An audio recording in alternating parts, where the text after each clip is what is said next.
দেখতেই পাচ্ছেন উত্তপ্ত ঢাকা এয়ারপোর্ট। এখন বাজে হলো রাত 1:49। খুনি মেজর জেনারেল জিয়াউল হাসান, সে হলো এমিরেটসের এই ফ্লাইটে পালাচ্ছিল বাংলাদেশ থেকে। তো সে ফ্লাইটটি এই যে বোর্ডিং ব্রিজ থেকে পুশ করে নেওয়া হয়েছে। এই সামনে যে পুশকারটি দেখতে পাচ্ছেন, এই পুশকারটি সরিয়ে ফেললেই ফ্লাইটটি মুভ করত, কিন্তু বাংলাদেশ এয়ারফোর্স ফ্লাইটটি আটকে দিয়েছে। ফ্লাইটটি যেতে দেওয়া হবে না। খুব সম্ভবত ফ্লাইটটি আবারও বোর্ডিং ব্রিজে নিয়ে আসা হবে। উত্তপ্ত ঢাকা এয়ারপোর্ট, রাত 1:50 বাজে। এই ফ্লাইটটি কোনোভাবেই যেতে দেওয়া হবে না। বাংলাদেশ যারা ধ্বংস করেছে, খুনি হাসিনার সাথে যারা জড়িত, কেউ এই বাংলার মাটি থেকে আমরা ডিউটিতে থাকাকালীন পালাতে দেব না ইনশাল্লাহ। তাদের বিচার এই বাংলার মাটিতেই হবে। সামান্য কিছু টাকার জন্য দেশনেত্রী বেগম খালেদা জিয়াকে জেলে নিয়ে তারা আজকে আমাদের নেত্রী মৃত্যুর শয্যায় পাঞ্জা লড়ছে। খুনি হাসিনা গিয়েছে যেভাবেই হোক, কিন্তু তাদের সাথে যারা ছিল কেউ যেতে পারবে না কোনোভাবেই। দয়া করে সবাই ভিডিওটি বেশি বেশি শেয়ার করে বাংলার মানুষকে দেখার সুযোগ করে দিন। ফ্লাইটটি আসলে যাবে কি যাবে না এটার চূড়ান্ত সিদ্ধান্ত চলছে। তো দেখা যাক বাংলাদেশ এয়ারফোর্স কি সিদ্ধান্ত নেয়। ইতিমধ্যে আমাদের ভিডিও ধারণ করাটা নিষেধ, যার জন্য সরাসরি লাইভে এসেছি। এটা আসলে খুবই একটা রিস্কের ব্যাপার, কারণ আপনারা অনেকেই জানেন না হয়তোবা, বাংলাদেশ এয়ারফোর্স ঢাকা এয়ারপোর্ট নিয়ন্ত্রণ করে। প্রশাসনিক দায়িত্ব সমস্ত তাদের হাতে। তো মোবাইলটি আসলে বুকের উপরে রেখে গোপনে ভিডিওটি করছি, লাইভটি করছি। মনে হচ্ছে যে ফ্লাইটটি ছেড়ে দেওয়া হচ্ছে কোনো এক বড় ইন্ধনে, এবং এই ফ্লাইটটিতে তার সাথে বিপ্লব কুমারও যাচ্ছে।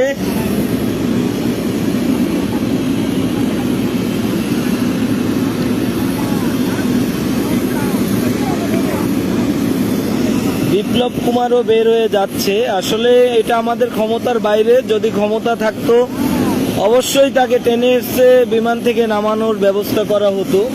বিমান যদি এভাবে বোর্ডিং ব্রিজে কানেক্ট থাকতো তাহলে করা যেত। ওইটা একটি রেস্ট্রিকশন এরিয়া, যার জন্য আমরা এখানে যেতে পারছি না। দেখতেই পাচ্ছেন কেউই ভিডিও করতেছে না, লাইভ করতেছে না, কিন্তু রিস্ক নিয়ে হলেও করছি, কারণ এই রক্ত কখনোই ঠান্ডা হবার নয়।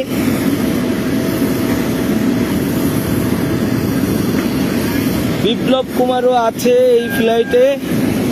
বাংলাদেশ এয়ারফোর্স অপেক্ষা করছে। দেখছেন যে বাংলাদেশ এয়ারফোর্সের 4-5 জনের সদস্য তারা এয়ারক্রাফটের সামনে দাঁড়িয়ে থেকে সিদ্ধান্ত নিচ্ছে, এবং ওয়্যারলেসে এয়ারপোর্টের ভিতরে ঊর্ধ্বতন কর্মকর্তাদের সাথে একটি ফাইনাল সিদ্ধান্তে যাচ্ছে যে তারা আসলে কি করবে।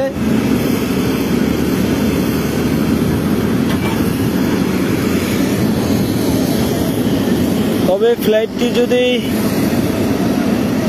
চলেই যায়, আসলে কি হচ্ছে কিছুই বুঝতেছি না।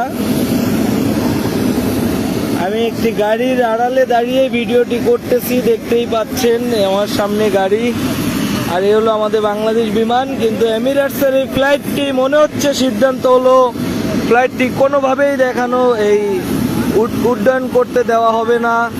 বাংলাদেশ এয়ারফোর্স ফ্লাইটের সামনে চলে গেছে, কোনোভাবেই ফ্লাইটটি যেতে দেওয়া হবে না। রেস্ট্রিকশন এরিয়ার হওয়ার কারণে আমি ফ্লাইটের ধারে কাছে যেতে পারছি না। আজকে এই রাত্রে সেই ইমিগ্রেশন কিভাবে পার হলো এটাই মাথায় আসে না। রানওয়েতে ট্যাক্সিওয়েতে যাওয়ার পরে কেন ফাইনাল এই ডিক্লারেশন হলো এটাই জানি না।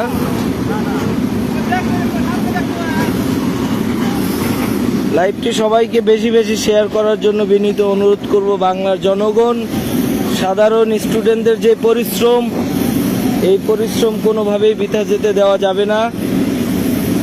এখনো সিদ্ধান্ত চূড়ান্ত হয় নাই।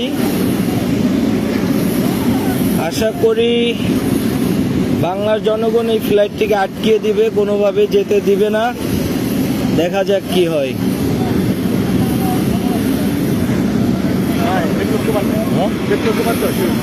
বিপ্লব কুমারও আছে, আবার ওই মেজর জেনারেল ইয়েও আছে, হ্যাঁ জিয়াউলও আছে।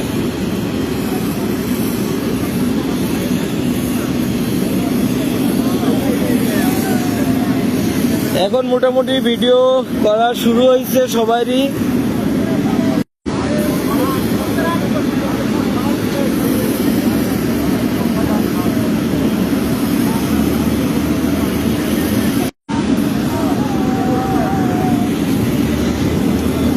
দেখা যাক চূড়ান্ত সিদ্ধান্তের।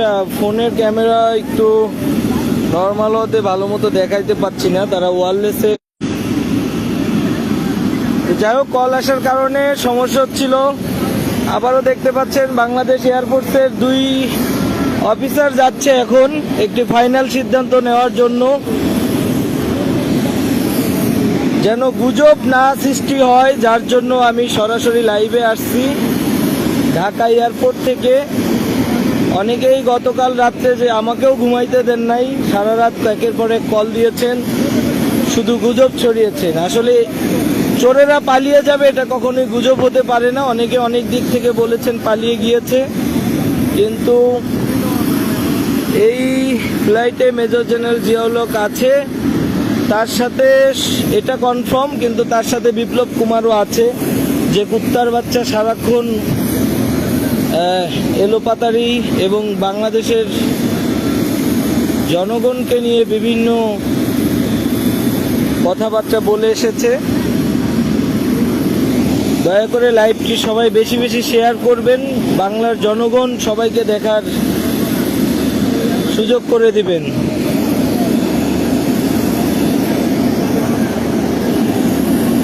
সম্ভবত যেহেতু ফ্লাইটটি ট্যাক্সিওয়েতে চলে গিয়েছে, সো এই ফ্লাইটটি যেহেতু একটি ফরেন ফ্লাইট, এটাকে ফিরিয়ে আবার পার্কিং এরিয়াতে নিয়ে আসাটা কিছু নিয়মবিধি হয়তো বা আছে, যার জন্য বাংলাদেশ এয়ারফোর্স তাদের ঊর্ধ্বতন কর্মকর্তাদের সাথে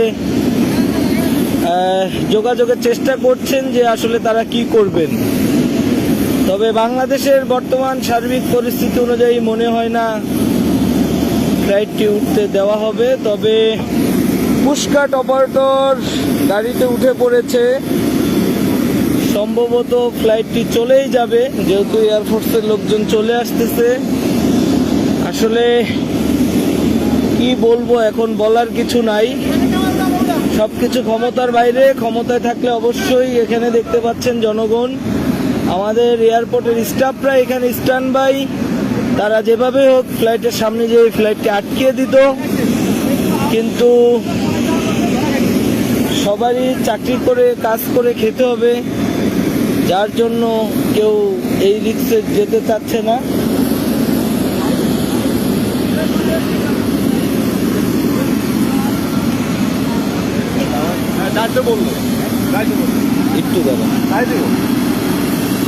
একটু মনে হইতেছে, একটু দাঁড়ান দেখি কি হয়। মনে হয় না দিব। এটাতে মেজর জেনারেল জিয়াউল হক পালাচ্ছে। আসলে বারবার সিদ্ধান্তে ভুগছে বাংলাদেশ এয়ারফোর্স, আবারও গিয়েছে বিমানটির কাছে, দেখা যাক কি বলে।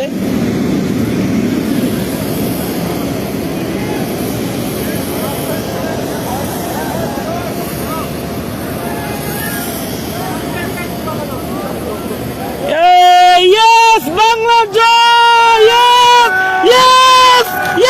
ফ্লাইট ফেরত আসবে, সবাই সরেন, ফ্লাইট ফেরত আসবে, ফাইনাল সিদ্ধান্ত। সবাই সরেন,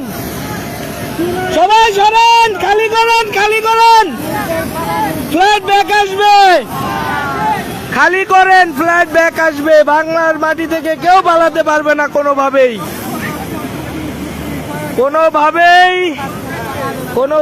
সম্ভব না। বাংলাদেশ এয়ারপোর্ট সবাইকে সরিয়ে দিচ্ছে। তো যাই হোক, চাকরির যেহেতু এখানে কর্মস্থল, আমরা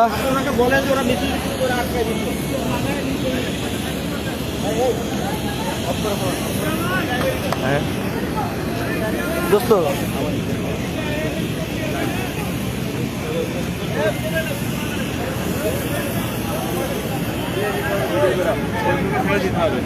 যাই হোক, আপনাদেরকে রেস্ট্রিকশন থাকবে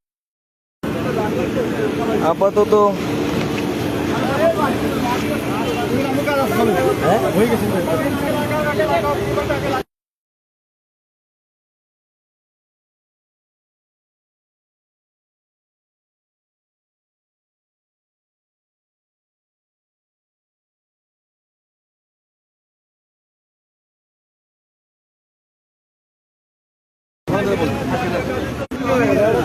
সুন্দর করে বুঝে বলেন, সবাই যাবে, কোনো সমস্যা নাই, সবাই যাবে। থ্যাংক ইউ, আপনাদেরকে অসংখ্য ধন্যবাদ, অসংখ্য ধন্যবাদ আপনাদেরকে, বাংলাদেশ এয়ারফোর্স।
ওই পর্যন্ত কেন কেমনে দেখতেই পাচ্ছেন, আমরা দু একজন ছিলাম, এখন হাজার হাজার স্টাফ, আমাদের অনেক স্টাফ চারিদিকে, এবং উপর থেকেও ভিডিও চলছে।